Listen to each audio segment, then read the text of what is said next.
A little while back I made this, a 3D model of a Linford Island-class coastal defense ship from the Sojourn, which is just a basic background craft in the lore, and it's only really notable for being the basis of a different ship in the setting. This was a fun thing for me to make, and I tried out a few new techniques that I wanted to share, so this isn't going to be an in-depth look at everything like my lightship video was, it's just going to be the main highlights.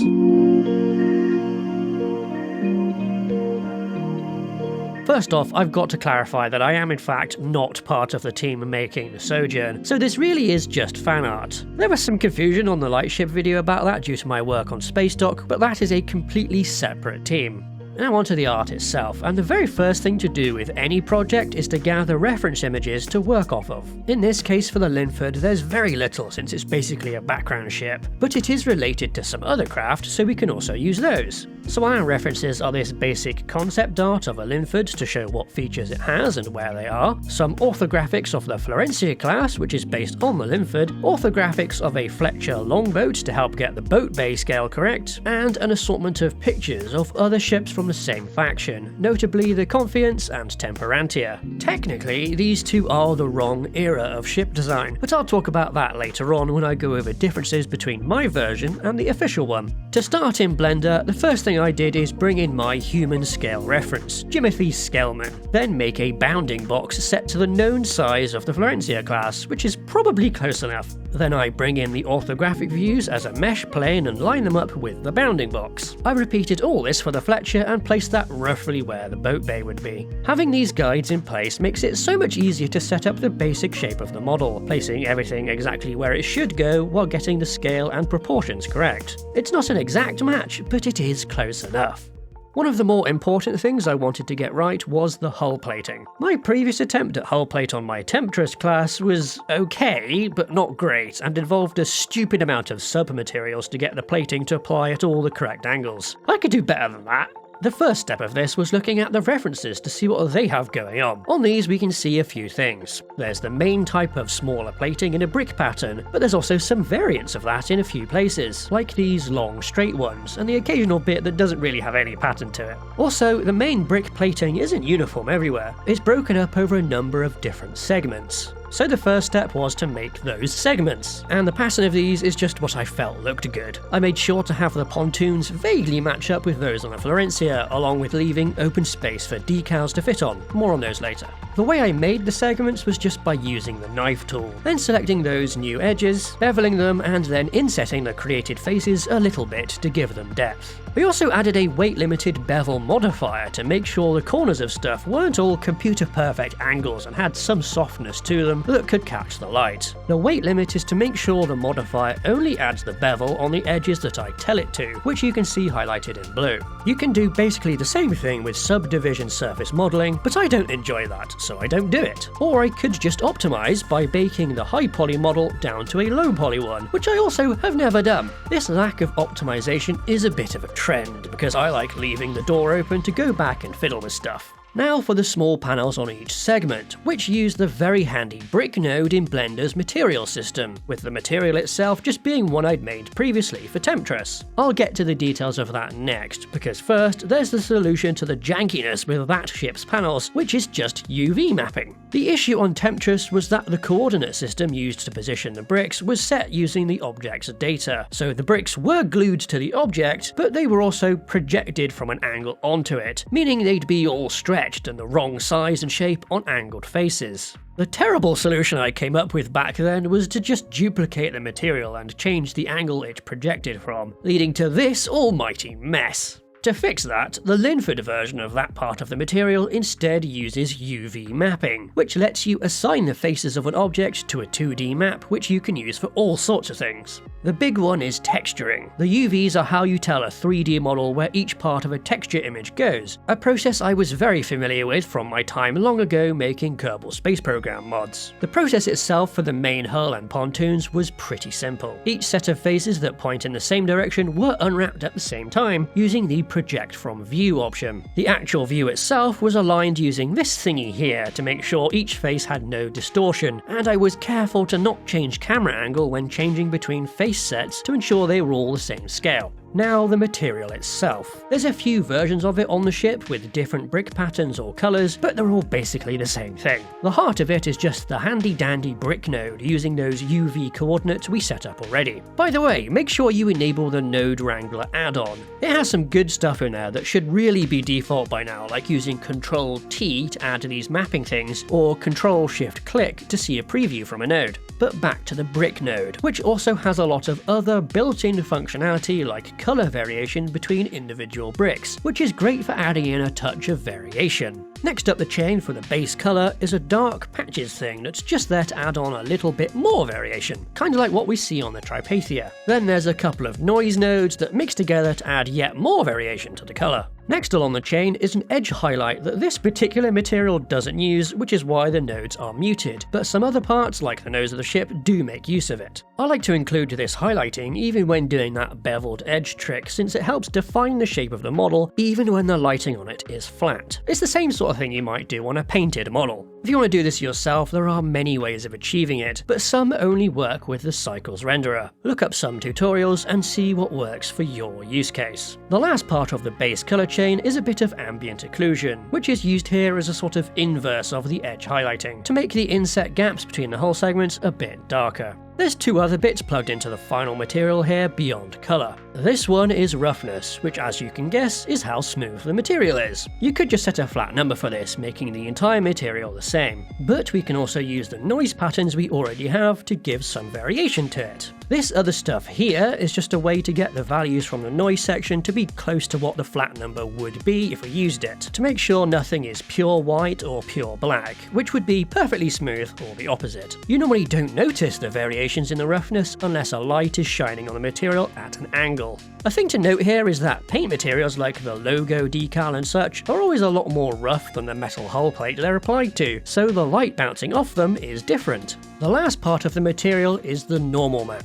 This is the fake depth that works with lighting without requiring any extra polygons, and here it's used to make the gaps between the bricks actually feel like they're really there. With the various hull plating materials made, I went through and assigned them to the faces of the hull and the pontoons. Then I shifted around each UV island to get the exact positioning of the panels on each segment, just like the reference. The next feature I want to highlight is the Radiator. If we look at these official images of the top and bottom of the Linford, we can see the rads can only go in one place, back here between the engines. The main reference for this whole section is the radiators on the Temperantia. The whole raised up surround and the handles and other bits and bobs all come from here. The wiggly pipe itself is just a little set of edges like this, which can be arrayed to make the back and forth shape. Then a vertex bevel smooths out those right angles, and the pipe itself I think was done by turning this into a curve, which was then given width using this little thingy here. Or perhaps I did that with geometry nodes, I can't remember. You could probably set the whole thing up in geonodes pretty easily actually, or use the new curve to tube modifier in Blender 5.0.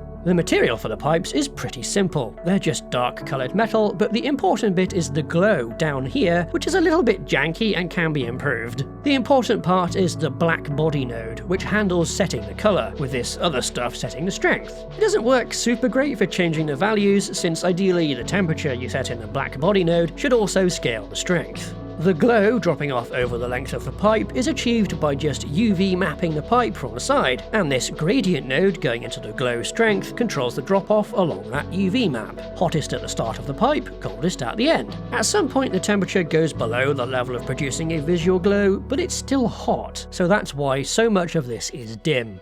Now we talk about lights, which I find really add life to a spaceship, along with helping to give it a sense of scale. On regular sci-fi ships, both of these are generally done with windows, but Sojourn military vessels lack those, instead making up the difference with extra hull lights, even if they don't really make sense. The lights I used are split between two types. For things like the little white specks and the red hull markers, they're just a basic shape with an extremely simple emissive material. For the red ones in particular, they're all just instance collections on empty objects. An instance is just a reference to something else, rather than an actual separate object that's being copied. That difference means it's far more efficient to use instances for duplicate objects. It also means that if you modify the original, all the instances change too. The other type of light in use is the one meant to cast that nice cone shape on the hull, or to illuminate decals like the ship's nameplate. These are again all instanced objects of a very basic lightbox model with an emissive plane to be the glow, and an actual spotlight object to provide the illumination. One potential optimization that I could do here is something I don't fully understand the whys or hows of, which is to go into the emissive part, that's not a true light object, and turn off all the rays but the camera one. This means the emissive still shows up as a glow to the camera, but it cannot illuminate anything around it. From what I barely understand, this is supposed to help reduce noise that emissive objects can cause. I didn't do this since I haven't noticed that being a problem here, and I do like seeing the reflections that the emissive materials create. It makes the lights more detailed, even if it takes a bit longer to render, but this trick may help you. Next up is lighting, which differs from the lights since it's not part of the ship itself, it's part of the scene. The first one I did was meant to emulate the original Linford Island art, which is pretty flat and basic. The main light source is just a sun with a bit of a blue tinge to it, placed to kinda match with the original art. But there's also a sneaky second sunlight that's very faint and pointing at the top of the ship, just to fill that area in a bit. There's also some spotlights carefully positioned to the side of the engine nozzles. These are there to put that line of light along their length to stop the dark nozzles from disappearing into the background, which is just a nebula made in IFS renderer. In this other render I did of the ship above a planet, there's only two light sources. One is the main sun that lights up the mostly hidden side of the ship itself, as well as the planet. From there, the light bounces up to illuminate the visible side of the ship. As before, there is also a faint light to fill in dimmer areas of the ship, but this time it's an area light to more precisely control what it hits. Even though the lighting is technically very simple, it's more interesting than the previous one because it's mostly using planet shine at a decently steep angle to pick out the details of the hull. By the way, the planet is just made with this Alaskan FX planet tutorial, but if you want that style of lighting without needing the planet, you can do that. This is a different camera angle of the planet render with only the ship on screen.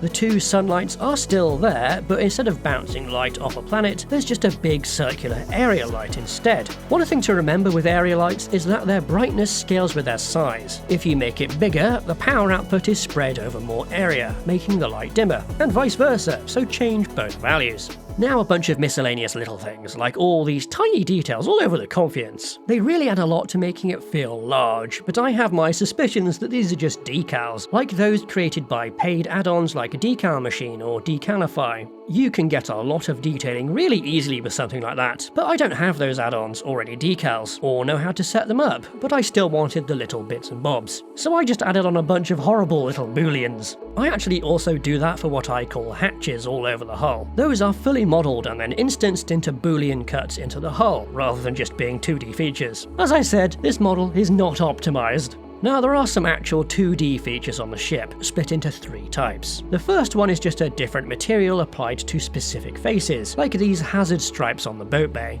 The second type are these shapes, which are just solid colour faces shrink-wrapped to the hull, with shadow rays turned off. The third type is the proper decals like the ship's nameplate, which are just mesh images shrink-wrapped to the hull, but they also have the normals of the hull plating beneath them. This is actually a recent addition to the decals. It wasn't on a first finished version of the ship model. The thing I did here is a little janky. All it is a data transfer modifier set to take the UV map of the underlying object and apply it to the decal. The less than ideal bit of this is that I just copy-pasted the brick nodes from the relevant hull material and put those into the decals material, mapped using those transferred UVs. These mix in with the frankly pointless other normals in these materials and go into the final thing.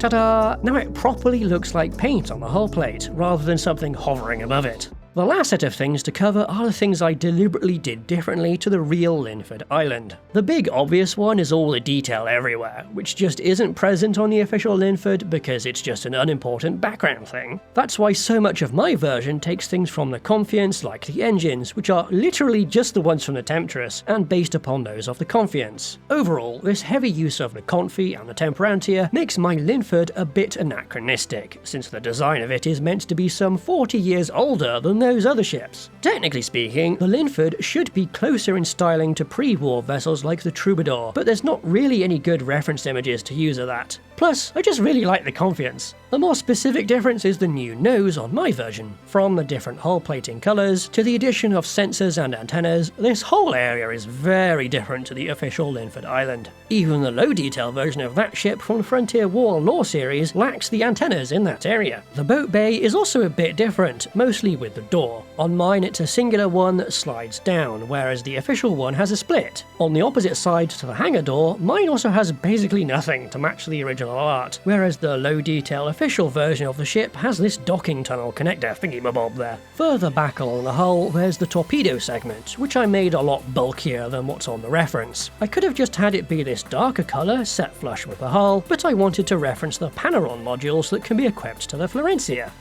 Wow, I waffled on about this for longer than I expected I would, but I do hope you got something out of it. As before, I'll be posting the renders I made to Blue Sky and my Patreon, where you can also throw me a bone if you want to support me. Thanks so much for watching, and I'll see you next time.